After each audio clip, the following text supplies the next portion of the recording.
banyak potensi ilmu di dalam diri kita. Makanya Nabi Muhammad beri ilmu, beri ilmu, beri ilmu, beri ilmu, beri ilmulah. Bismillahirrahmanirrahim. Abu Hurairah juga mengatakan, kalau kita mengatakan hadis, ya, barang siapa yang berilmu akan memudahkannya ia menuju di pintu-pintu surganya Allah. Hadis. Kalau Al-Quran juga begitu tentang Iqra. Bagaimana kita menuntut ilmu? Sebagai wahyu pertama turunnya Al-Quran tentang ilmu. Iqra ya Rasulullah. Ilmu. Karena Allah itu derajatnya tinggi, sahabat beriman. Masjid kita itu derajatnya tinggi, bulan dan bintang. Dia di atas langit sana. Kalau kamu memang orang-orang di atas langit sana, berarti kamu jangan selalu di sini dong. Jangan selalu di muka bumi ini. Jangan selalu di langit pertama. Harus kamu capai itu bintang dan langit. Itu kedudukan Islam. Derajat Islam itu apa? Makanya dikatakan Islam itu adalah derajat yang paling tertinggi, artinya yang menyimpan hak-hak yang benar. Bulan bintang. Bulan adalah menerima dan memantulkan ilmu, sedangkan bintang adalah derajat. Makanya di masjid itu ada bulan bintang. Itu derajat, itu makomnya musuh orang muslim. Tapi kadang-kadang juga kita menghasut. Jangan kamu terangkan ilmu-ilmu begini, banyak orang awam nanti salah anggapan. Karena apa? Itu yang berbicara adalah pikiran, bukan kemauan.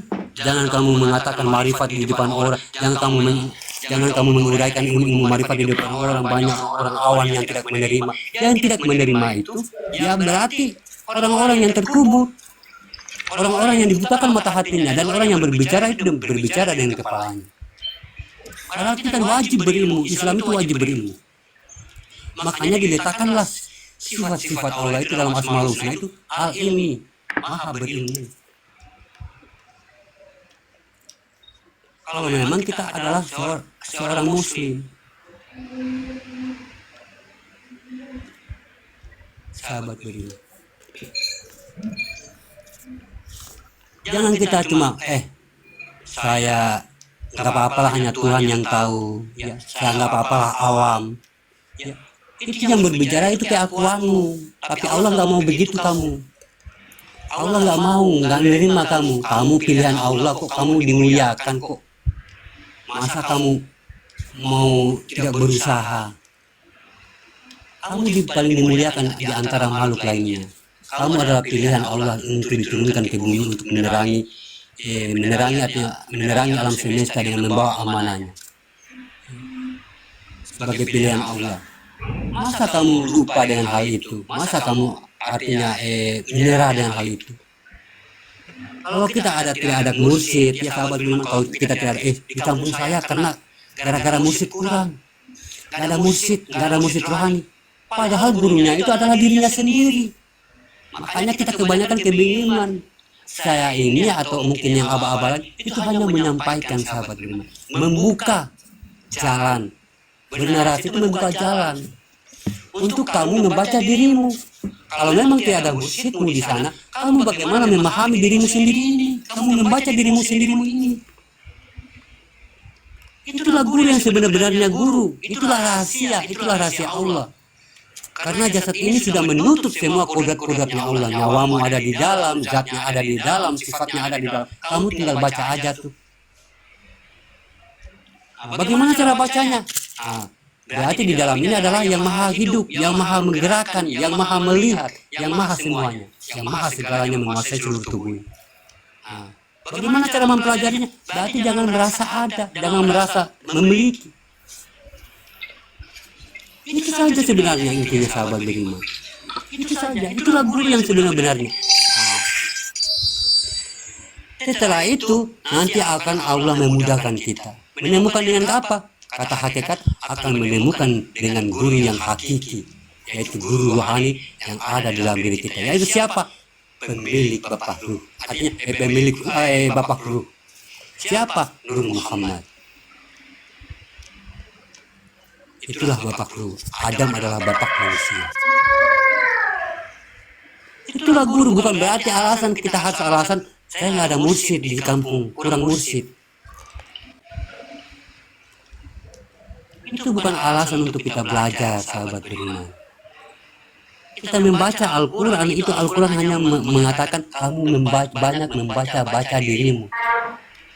Nah, kalau udah sampai membaca diri, kalau kita udah sampai membaca diri kita, udah mampu membaca diri kita, kita selami dosa-dosa kita ini.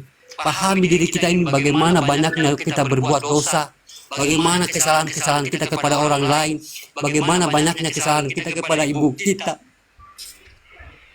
Baca diri kita, tanya dengan diri kita.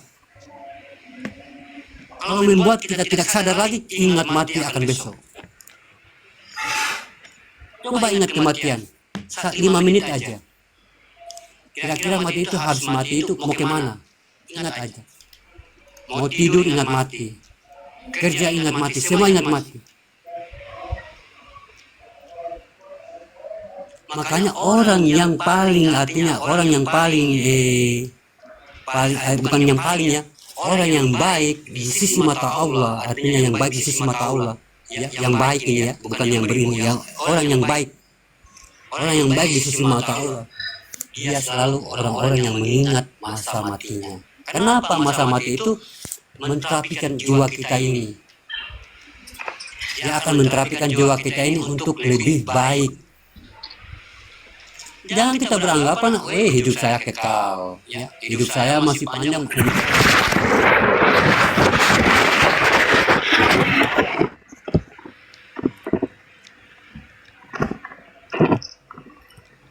Umur saya masih segini, perjalanan saya masih panjang. Makanya kalau kita tidak ada mursyid di kampung atau jauh dari mursyid, ya, mursyid zohir, kita duduk tafakur, sahabat beriman. Kita duduk tafakur, mungkin habis sholat, tahajud ya. Yang penting kita sudah tahu siapa yang kita tuntut, siapa yang kita harus kenal, siapa yang kita harus sujud. Nah, udah tahu tuh. Nah, kita bertafakur. Kalau memang kita tidak ada mursyid di kampung, tafakur untuk mungkin selesai sholat tahajud ya, kita bertafakur walaupun nggak cukup 100, ya cukup 20 aja lah, 10 aja. Habis itu kita sapu dada kita ini, tanya diri kita sendiri, kita baca diri kita sendiri. Ya Allah, maafkan saya, mungkin saya selama ini tidak pernah menganggapmu atau menanggapimu, atau tidak pernah berterima kasih kepadamu, atau artinya tidak pernah mengakuimu sebagai Tuhanku.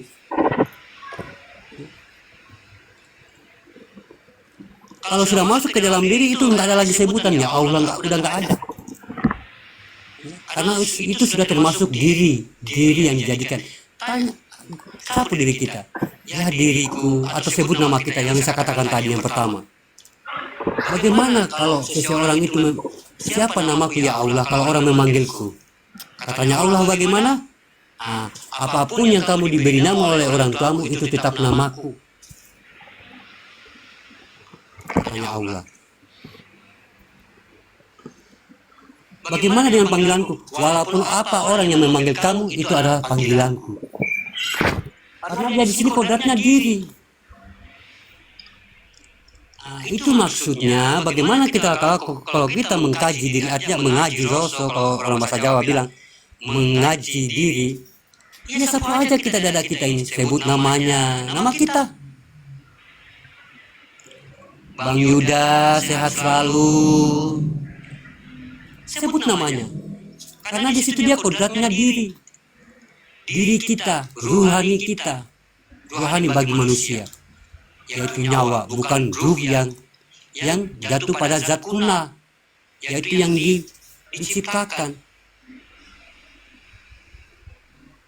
Dia bukan makhluk, sahabat beriman. Dia bukan makhluk. Dia tidak berdarah, tidak bernama, tidak bertempat, tidak berurat, dan tidak berdaging. Makanya kalau orang sudah ketemu Tuhannya, udah nggak nanya tuh mana Tuhan saya, mana, udah nggak sebut lagi mana Allah, udah nggak sebut. Karena apa? Sudah dikuasai oleh Allah, bahwa ini adalah maujudnya Allah.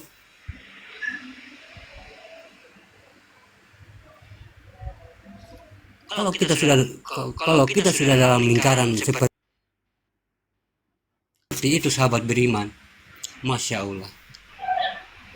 Nikmat sekali sahabat beriman. Nikmat sekali. Langsung hilang gratis, itu artinya pikiran-pikiran dunia tentang harta mau dibanyakin, tentang mobil mau dijadikan tadi satunya mau jadikan 10, hilang dengan kenikmatan Allah tadi. Kita sudah berliko, sudah bersenang-senang, sudah berhubungan dengan Allah. Hilang dia. Hilang dengan apa? Hilang dengan sendirinya, karena kita sudah dikuasai dengan keakuan Allah. Udah nggak mikir tuh tentang harta dunia, udah nggak mikir, hilang. Kenapa? Sudah lebih nikmat dari, makanya Allah mengatakan, nikmat apalagi yang kau dustakan. Dia berbicara bukan soal materi. Dia berbicara bukan soal bukan. Dia berbicara nafas yang ada pada dirimu. Nikmat apa yang kamu dustakan?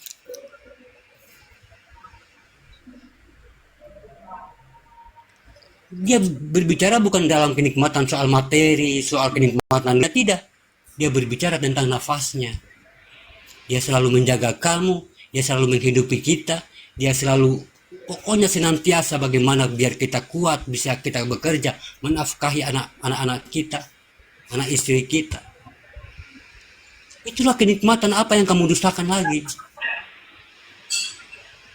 Makanya kita sadar. Kalau dia yang memang, artinya ya memang kenikmatan apa lagi yang kita dustakan. Kalau memang kita sadar bahwa semua adalah keakuannya, kehendaknya.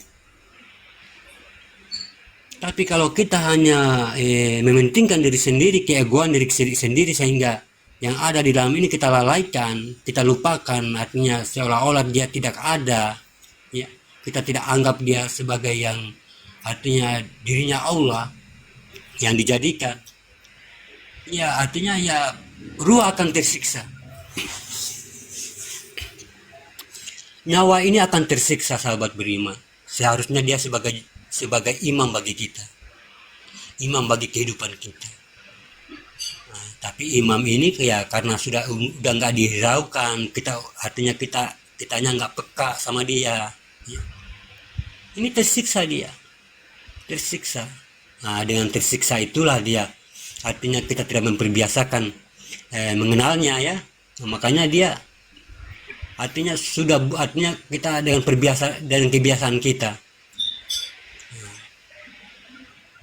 artinya membiasakan dia dengan kebiasaan kita, kebiasaan zohir, sehingga melupakan yang pemilik dirinya tadi. Lupa tuh dia, nanti di hari kelak dia lupa untuk jalan pulang.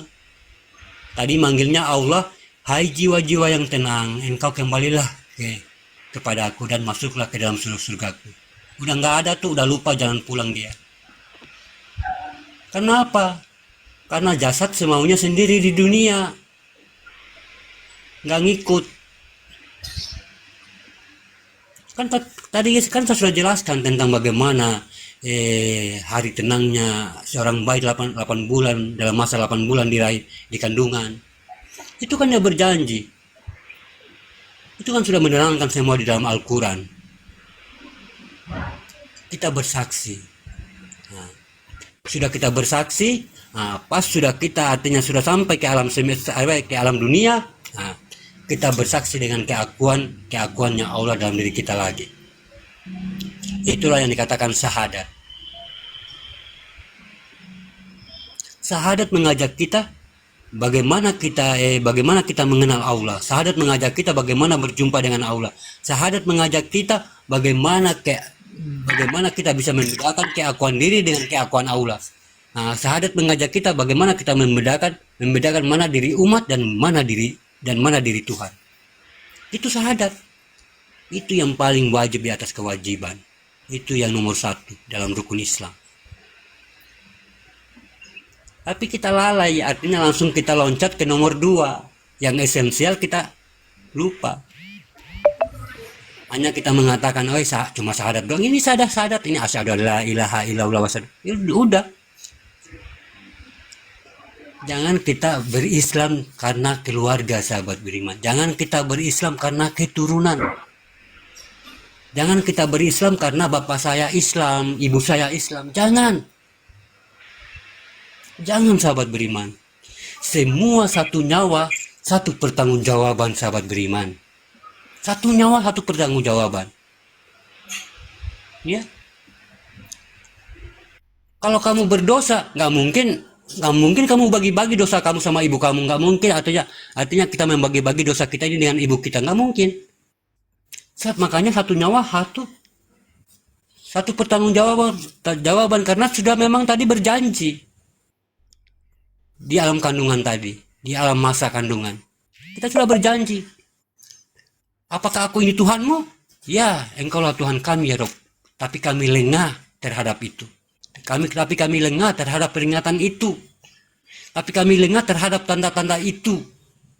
Akhirnya kami ditempatkan di api neraka dan menyesal selama-lamanya.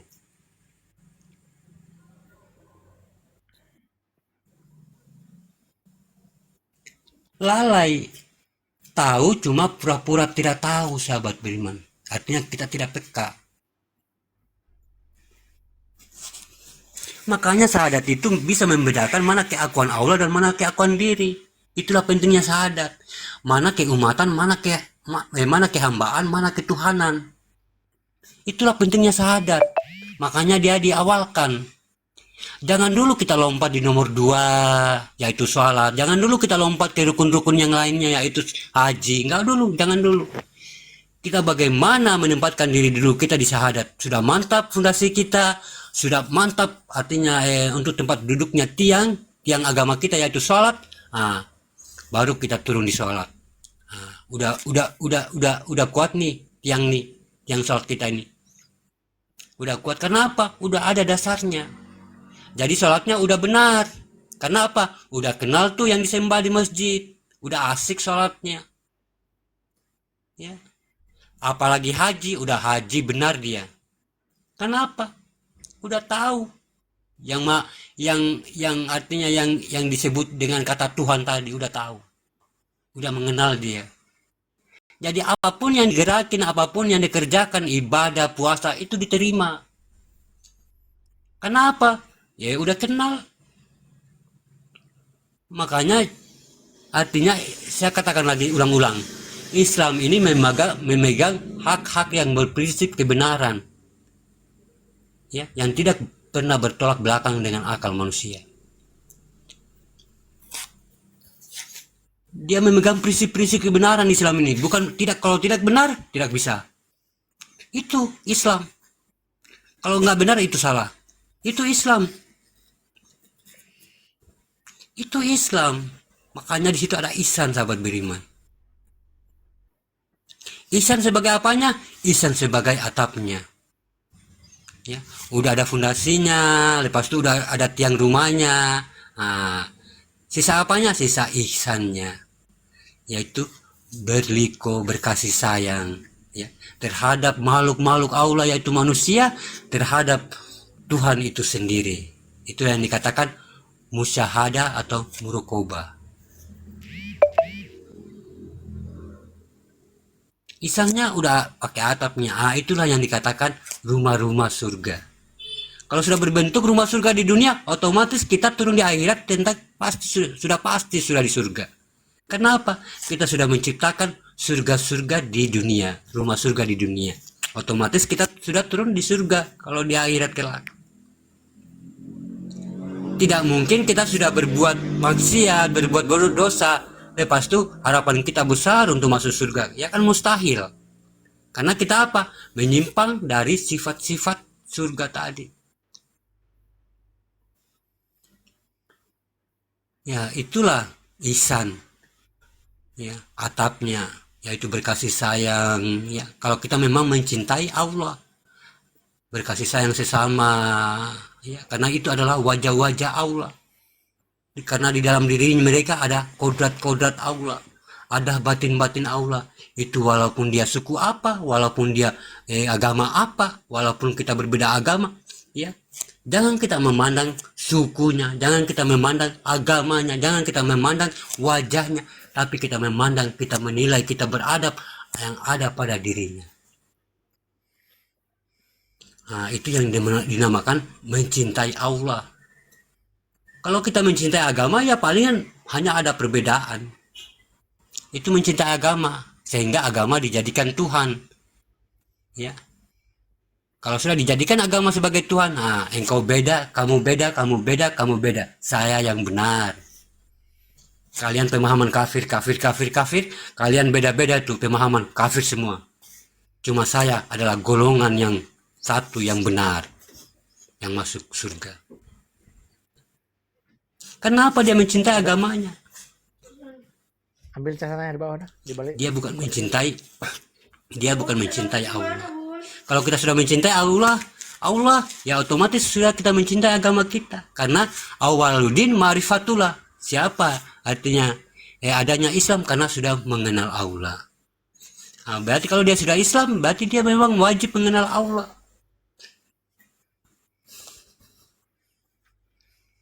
Karena kalau tidak mengenal Allah, tidak akan ada Islam. Makanya di situ ada alif, ada huruf sa, ada lam di situ. Nah, itu semua ada kodat-kodatnya. Dia memegang prinsip-prinsip kebenaran. Nah, kebenaran inilah yang akan menghimpun, artinya yang akan membangkitkan membangkitkan amal-amal soleh, tentang kebaikan, ya, tentang berbagi, pokoknya semua dari kebenaran inilah. Tapi kebaikan dan amal-amal soleh tidak mampu akan membuka kebenaran. Tidak akan mampu. Tapi kebenaran mampu akan membuka kebaikan amal-amal soleh seseorang. Iya. Semua orang bisa baik, semua orang bisa berbuat amal soleh, bisa. Tapi apakah sudah sampai kepada Allah? Apakah perbuatan kebaikannya apakah sudah benar? Apakah itu memang untuk Allah atau memang hanya untuk dipuji? Kebaikannya itu apakah hanya untuk mau viral di TikTok atau hanya untuk mau di-shooting di TikTok atau hanya konten? Itu kebaikan keakuan diri, bukan keakuan Allah. Berarti kebaikannya memang benar di mata manusia, ya, tapi di mata Allah dia sangat jauh sekali. Karena apa? Dia membawa adalah keakuan dirinya. Begitupun juga dalam amal-amal soleh, dalam ibadah. Di mata manusia dia memang, rajinnya dia sholat, rajinnya dia sholat, ya pokoknya 5 waktu nggak putus. Nah, tapi apakah sudah sah di mata Allah? Atau syarat ketuhanannya dengan Allah sudah mantap? Bisa saja dia sholat karena mungkin makan puji, mungkin saja dia sholat bisa saja untuk dilihat orang atau dilihat mertua, atau untuk ingin dilihat tetangga, bisa saja.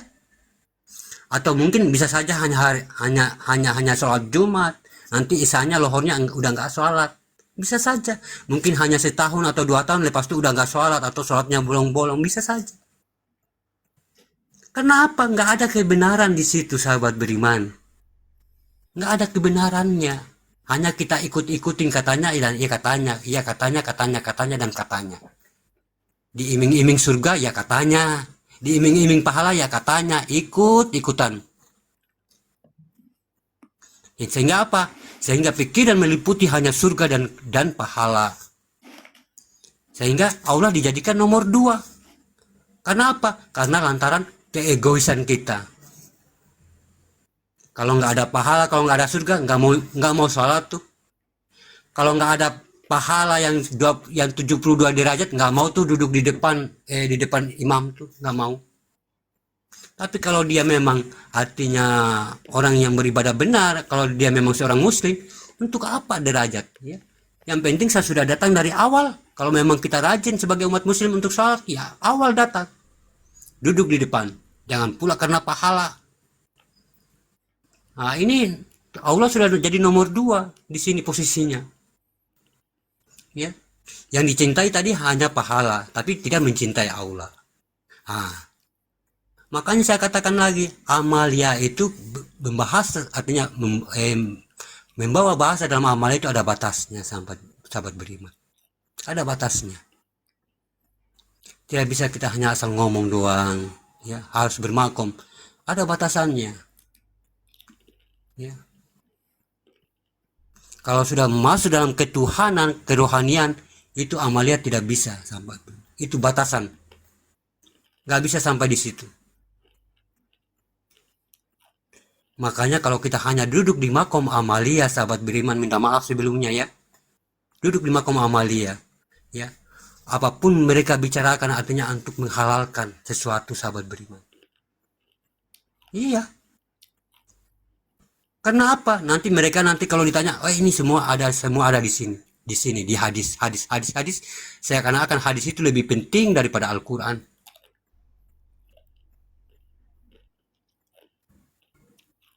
Iya.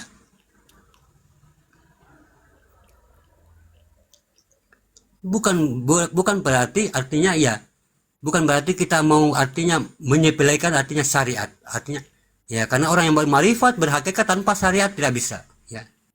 Tidak bisa. Tapi yang saya katakan artinya amalia itu ada batasnya. Amalia itu ada batasnya.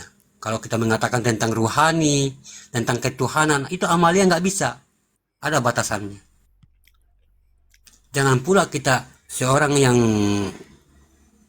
amalia, lepas itu kita mengatakan tentang Tuhan pencipta, itu nggak bisa. Nggak ada hak di situ dia. Harus apa? Harus masuk dalam ilmu kebatinan. Nah, kalau sudah masuk dalam ilmu kebatinan berarti dia sudah masuk dalam hakikat. Hakikat masuk dalam ma'rifat, tarekat. Tarekat harus masuk dalam ma'rifat. Udah bahas tuh tentang zat dan nur. Udah bahas tuh tentang sifat dan zat. Ya, kalau di hakikat kan kalau di syariat kan nggak ada soal-soal begini. Nggak ada. Makanya karena ada batasan. Cuma kita pura-pura artinya ya, kebanyakan juga kita pura-pura tidak mau tahu. Kita ahli syariat tapi kita menghakimi orang-orang yang sudah paham hakikat, yang sudah paham marifat. Kita menghakimi itu. Padahal ilmu kita nggak sampai ke situ. Seharusnya yang kalau kita memang duduk di syariat, sebagaimana kita tidak tahu, kita harus bagaimana bertanya.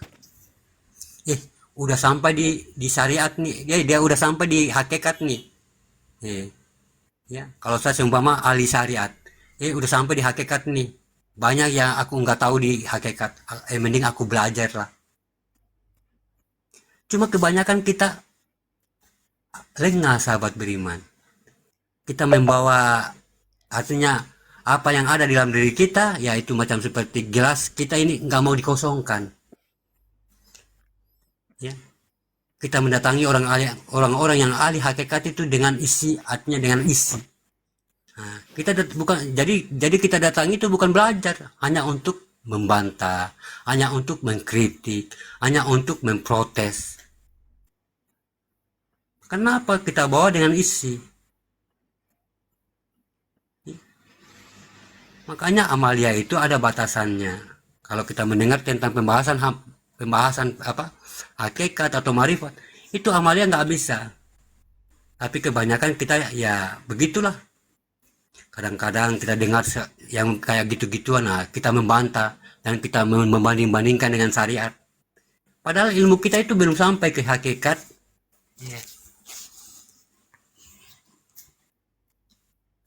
Adab, sahabat beriman, adab.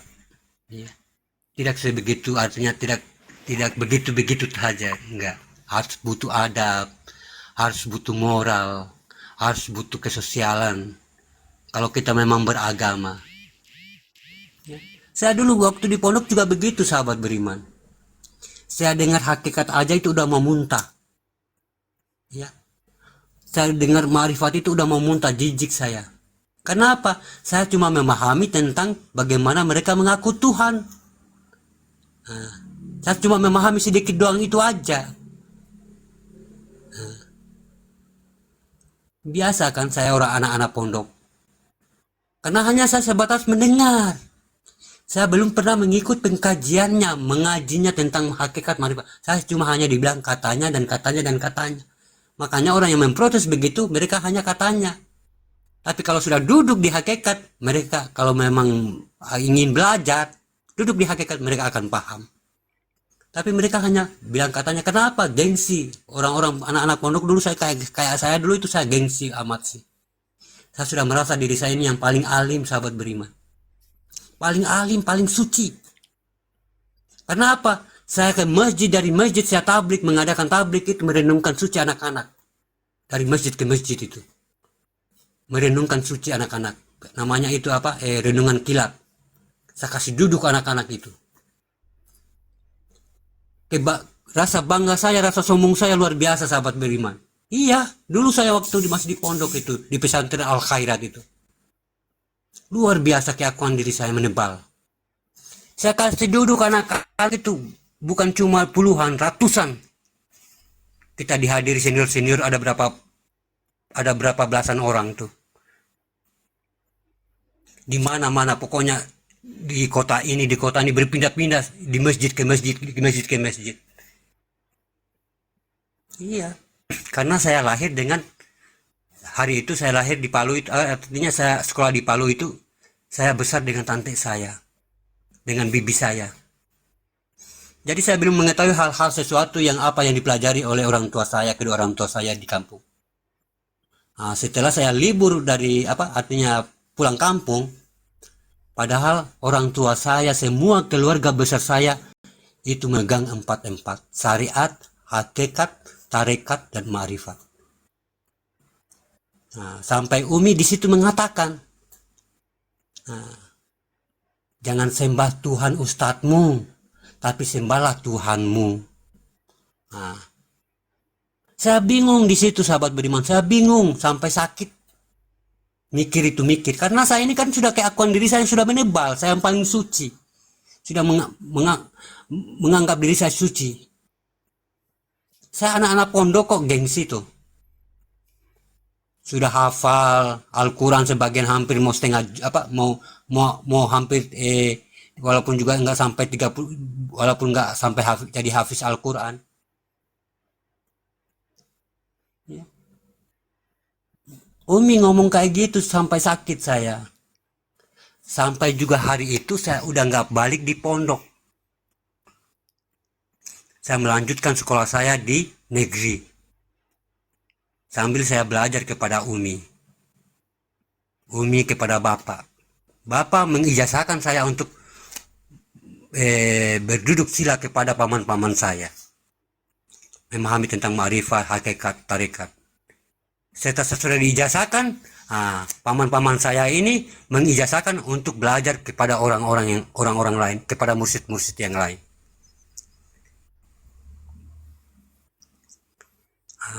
Mursyid-mursyid yang lain sudah mengakui, udah apa yang kamu bicarakan dari penyampaian paman-pamanmu, umi-umimu, ini sudah benar. Kamu nggak perlu lagi duduk di saya, duduk bersila di saya. Sudah sampai tujuanmu.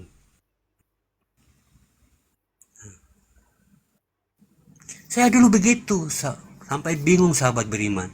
Masa Umi mengatakan jangan sembah Tuhan ustadzmu, tapi sembah Tuhanmu sendiri. Langsung saya ngomong di situ, apakah Tuhan itu banyak? Allah itu banyak? Kok sampai satu manusia satu Tuhan? Nah, langsung dijelaskan.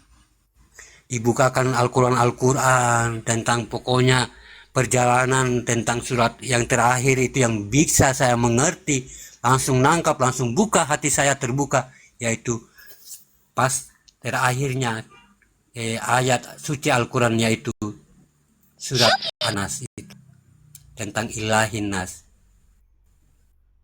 Tuhannya manusia. Paham saya di situ. Di mana yang ditunjuk jadi umat, di mana yang ditunjuk jadi wakilnya Tuhan. Kan saya sudah bilang, Tuhan nggak mungkin turun dengan sendirinya, zatnya ini turun dengan sendirinya di alam semesta, karena hancur. Itulah yang diceritakan di surat An-Nas itu. Makanya di situ dia ditunjuk mana yang jadi perwakilan Tuhan, dan mana yang ditunjuk jadi umat. Itu sama-sama dirinya yang ditunjuk. Karena Allah ini maha gaib, maha tidak terlihat, maka dia adakanlah, maka dia turunkanlah yang dikatakan Rasulullah, utusannya sendiri, sallallahu alaihi wasallam, saya sendiri yang menyelamatkan. Kenapa? Yang gaib itu kita tidak mampu menggapainya, sahabat beriman, cukup beriman.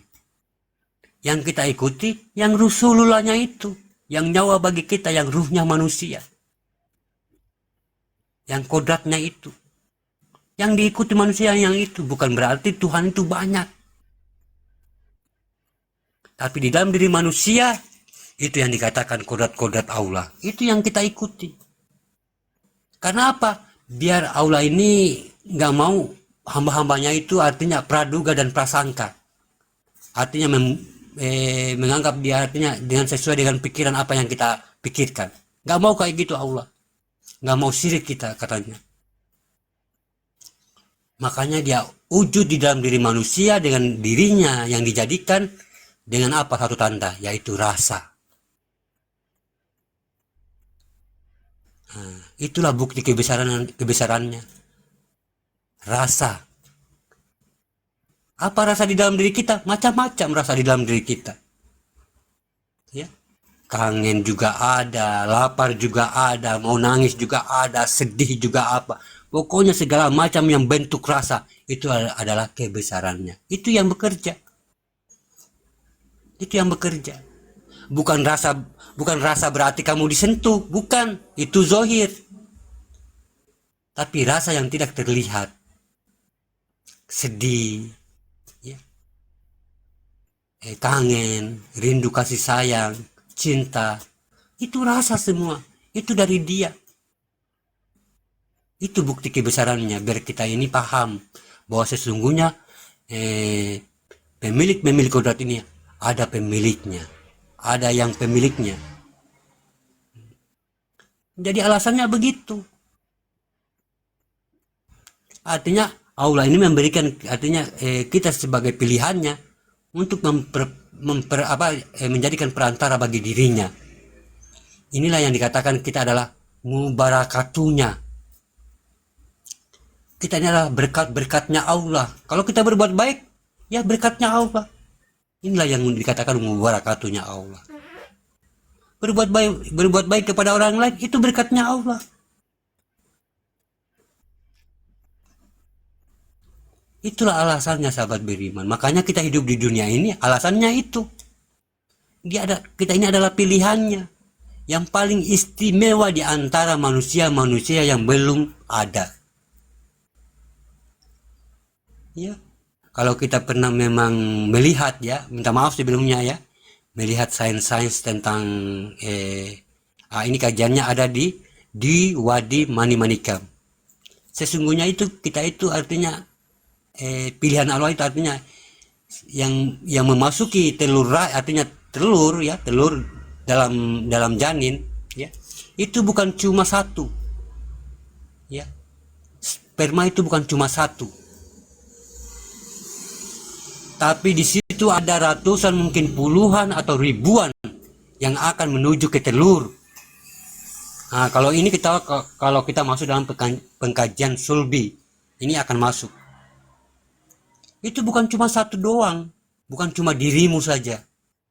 Banyak yang mau ingin berebutan memiliki jasad ini. Banyak. Karena apa yang saya katakan kemarin-kemarin? Sebenarnya mereka ini sudah ada di depan kita ini. Makanya alam semesta ini dikatakan Nur Muhammad, yang maha hidup, artinya yang hidup semua. Apa yang hidup? Ya alam semesta ini, termasuk pohon, ya, termasuk juga yang tidak kelihatan. Mereka ini ada di depan untuk menunggu giliran untuk hidup. Al-Quran sudah menjelaskan, sesungguhnya manusia itu sudah ada, tapi belum berwujud. Makanya jangan kita mengatakan kita ini dari tanah dan akan kembali kepada tanah. Karena manusia itu sudah ada tapi belum berwujud. Nah, inilah yang kelihatan, ini adalah artinya kekuasaannya, pancaran air kehidupan. Mungkin itu ratusan atau ribuan untuk menuju ke telur-telur dengan pilihan-pilihan Allah yang maha teliti. Ya, oh yang ini yang bisa, yang mampu, ya menjalani artinya yang artinya menjadi, artinya membawa amanah-amanah saya. Nah, Satu tetes air kehidupan inilah ya, yang akan menjadi saksi bisu. Dari darah ya menjadi segumpal daging ya. Itu bukan secara kebetulan sahabat beriman, itu melalui proses-proses ruhnya Allah. Kalau nggak ada proses-proses maha hidup di dalam itu, nggak akan bakalan menjadi daging, menjadi tulang, menjadi urat, menjadi kulit, ada tumbuh rambut, ada kaki. Nggak mungkin.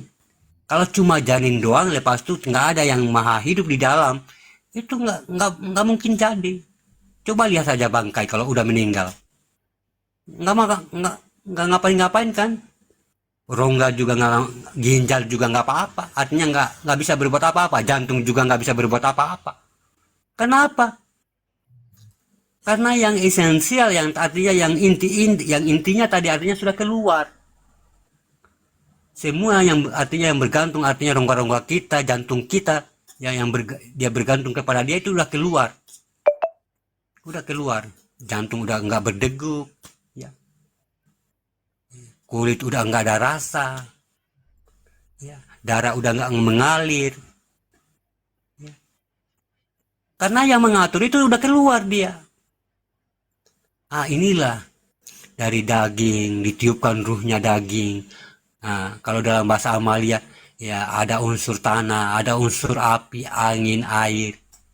Artinya dari situ dia beranasir menjadi satu maujud, menjadi satu wujud. Belum gerak, dia belum gerak di situ. Walaupun sudah ada ruh itu, ruh yang diciptakan itu belum gerak. Setelah sempurna, ditiupkanlah ruh, nyawa bagi kita. Makanya dalam Al-Quran mengatakan ruhi. Namun sesungguhnya di dalam ruhi itu yang menggerakkan adalah ruhu, yaitu amruhu dalam surat Yasin itu. Nyawa atau af'alnya yang menggerakkan janin itu. Semua butuh, artinya ada proses-prosesnya, semua sudah ada di Al-Quran sahabat beriman, tentang asal-usul kejadian manusia. Makanya kita sholat itu mengatakan usali. Usali itu berarti kita harus mengingat asal usul diri. Usoli, usuluddin. Makanya ada kajian dalam Ma'rifat itu usuluddin. Tentang usuluddin ada kajian. Tentang sir usir juga ada ya, sir usir, usuluddin. Kalau kita sholat baru kita mengucapkan usali, tapi kalau penempatan munajat kita nggak sampai ke asal diri, itu gagal juga niat kita. Nggak sampai juga niat kita kalau cuma kalam-kalam doang, kalau cuma bicara-bicara doang, nggak sampai. Tuhan di situ bingung, ini apa yang diniatkan ini? Karena Allah nggak mau mendengar kalamu.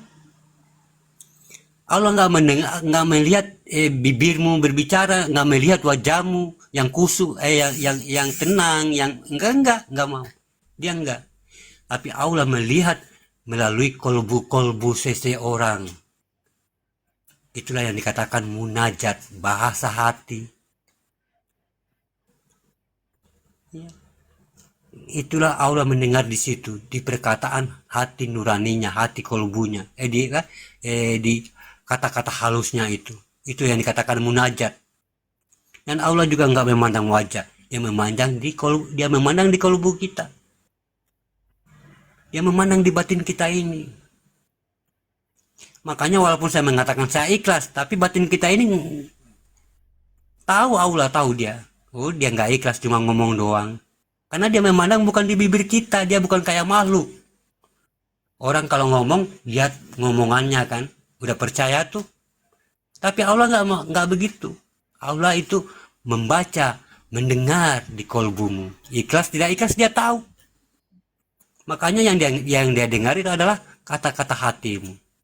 Kalau cuma kita setakat cuma bilang usali ya, cuma niat doang tanpa munajat, tanpa perkataan hati, artinya hati yang paling dalam, nggak sampai niat kita sholat. Karena apa? Saya sudah katakan tadi sebelum ulang-ulang, Islam itu menyimpang menyimpan hak-hak, artinya yang berprinsip tentang kebenaran. Kalau nggak benar nggak bisa, nggak bisa.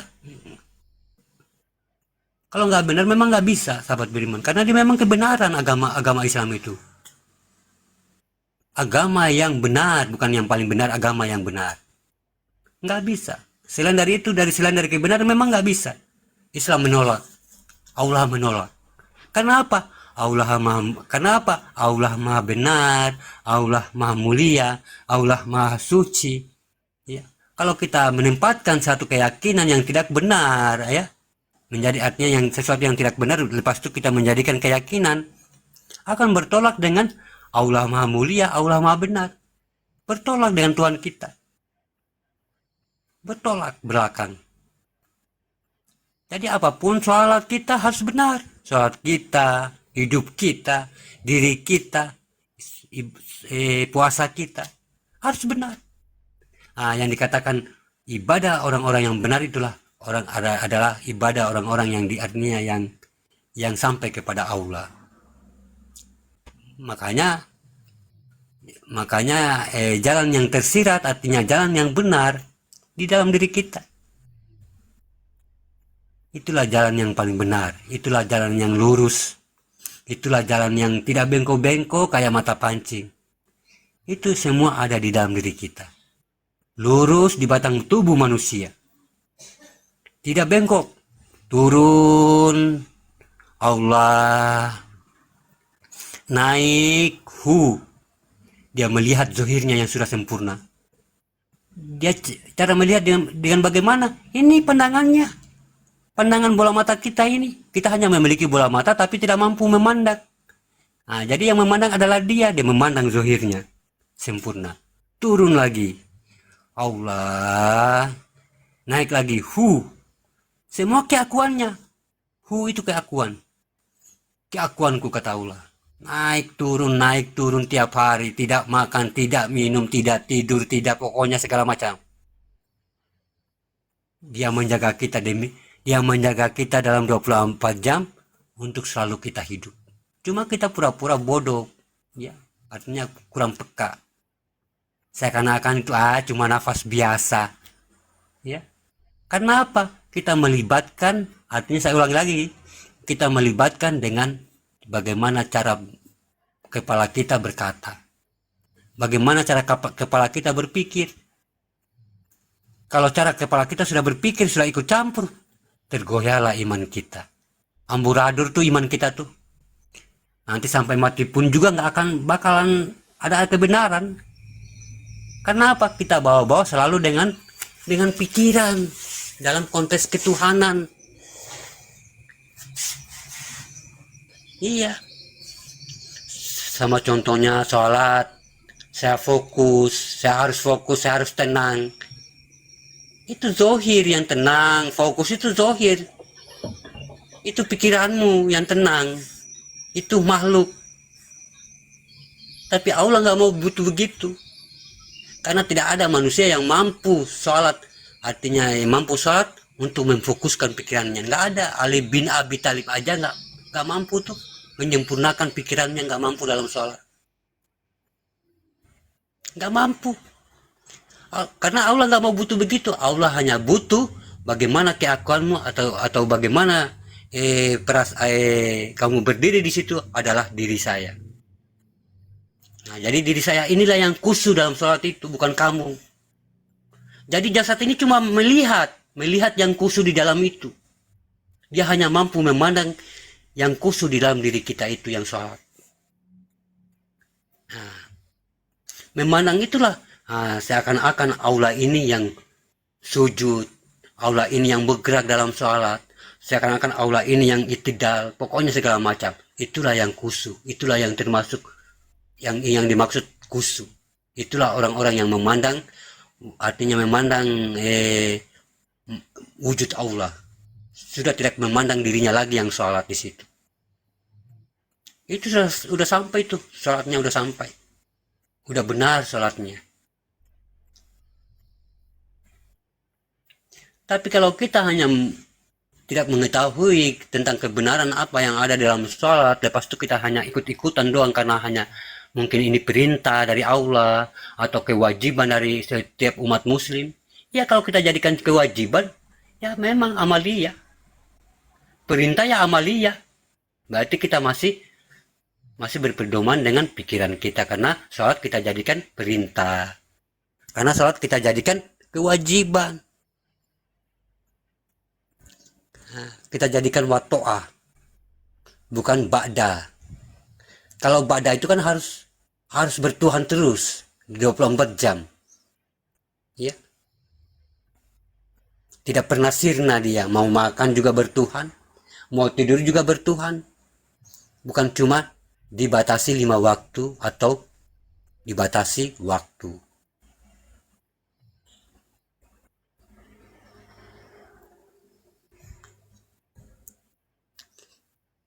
Jadi sahabat beriman, saya ulangi lagi, artinya saya ulang-ulang katakan, belajar kita memahami diri kita sendiri, ya. Kita memperbaiki diri kita sendiri. Jangan jasad ini bodoh untuk mengetahui apa yang ada di dalam dirinya. Ya.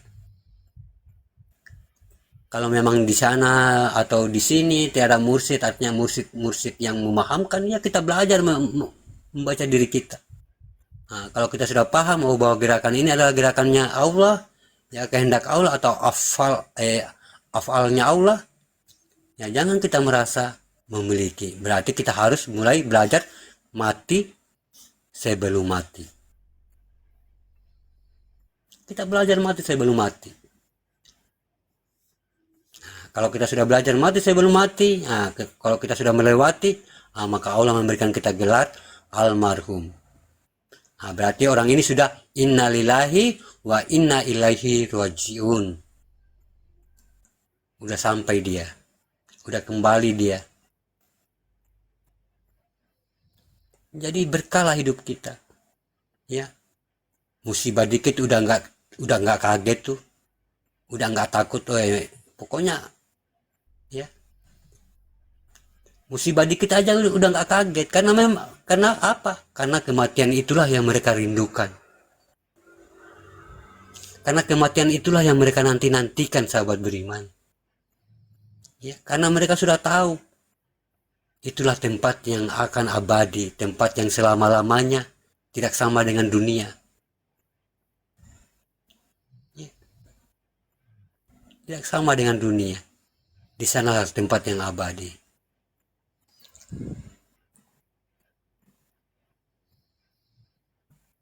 Jadi sahabat beriman, saya artinya bukan berarti kita harus kiai, ya. Bukan berarti kita harus ustadz atau haji atau kayak gimana. Ya. Kalau ilmu kita sudah benar, semua akan benar. Ibadah kita sudah benar. Nah, inilah yang dikatakan orang-orang yang soleh. Orang-orang yang ibadahnya sudah benar kepada Allah, orang yang ibadahnya sudah sampai kepada Allah, ibadalihin sholihin, ibadahnya orang-orang yang soleh, ibadah yang sampai kepada Allah.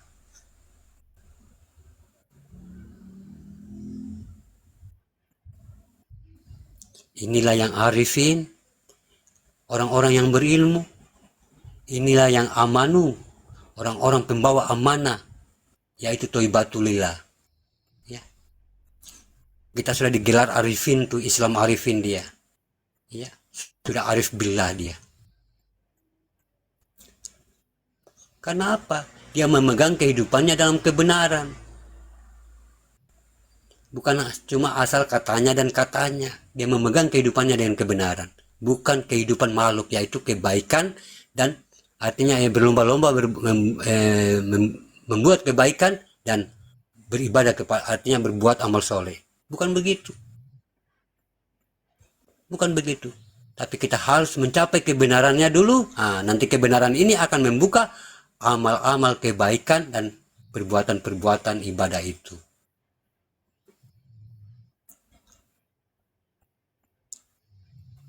Bisa saja orang lain berbuat baik, bisa semua orang bisa berbuat baik. Ya. Tapi apakah kebaikan saya sampai kepada Allah? Saya ulangi lagi sahabat beriman. Jadi jangan kita memegang kehidupan kita dalam kehidupan makhluk, tapi kita peganglah kehidupan kita dalam keakuan Allah. Kehidupannya Allah maujudullah.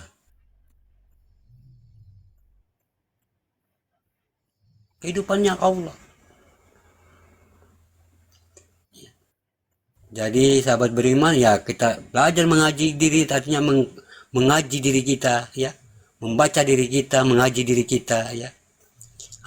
Kita sudah paham, kita mengaji diri kita bahwa semua adalah kehendak Allah.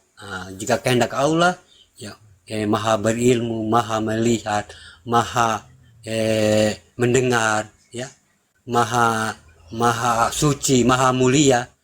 Itu artinya kita jalanin. Itulah yang dikatakan toibatulillah. Tapi jangan kita merasa memiliki. Bagaimana dengan caranya? Kita mematikan diri kita.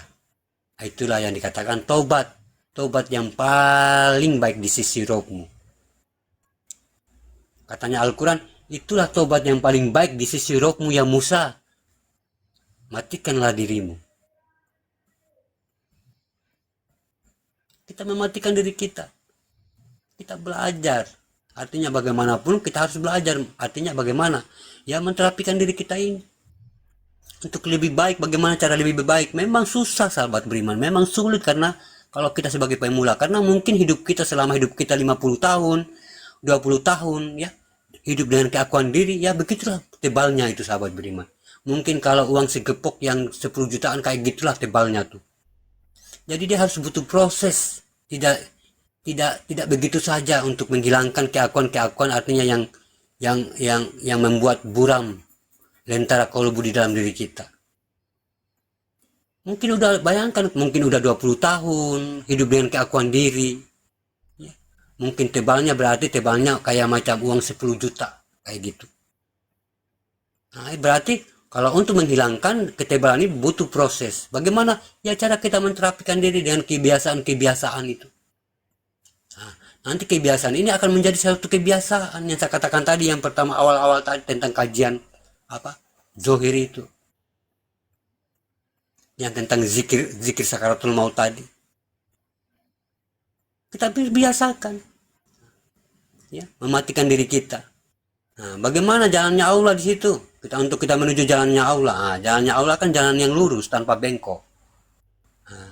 Berarti apa-apa aja rambu-rambunya tuh, rambu-rambu lalu lintasnya. Di situ ada jangan iri, jangan dengki, jangan berbohong, jangan berbuat apa, pokoknya segala macam yang tidak disukai oleh Allah. Itu rambu-rambunya. Itulah jalan yang lurus. Lepas itu bagaimana untuk apa artinya menuju ke dia? Hilangkan dirimu di situ. Kalau kamu yang berbuat artinya berbuat mematikan dirimu, jangan juga kamu merasa ini dari usaha saya. Ya memang artinya sangat berat sahabat beriman. Dan kalau kita memang artinya seorang pemula, berat sekali luar biasa. Pokoknya kayak gimana ya perasaannya.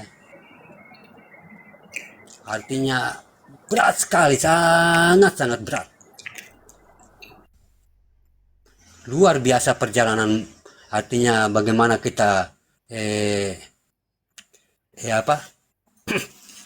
bertawadu dengan Allah sahabat beriman.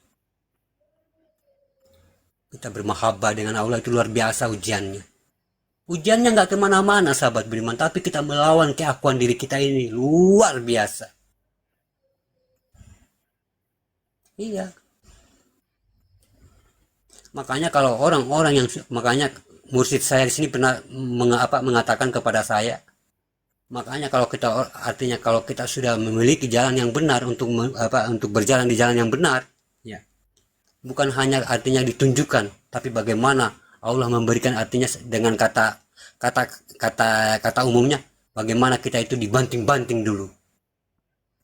Bagaimana kepala kita ini kita taruh di tanah, lepas itu kita injak-injak. Rasa sombong, rasa iri, rasa dengki, kita injak-injak. Memang luar biasa sahabat beriman. Dan saya juga masih berjalan di atas itu. Masih belajar berjalan di atas itu sahabat beriman. Untuk mencapai jalan-jalan yang lurus itu. Karena apa? Memang itu satu tuntutan bagi umat manusia atau umat muslim. Ya, itu yang paling utama, itu yang kita siapkan, itu yang kita persiapkan dulu selama hidup. Itu yang kita persiapkan.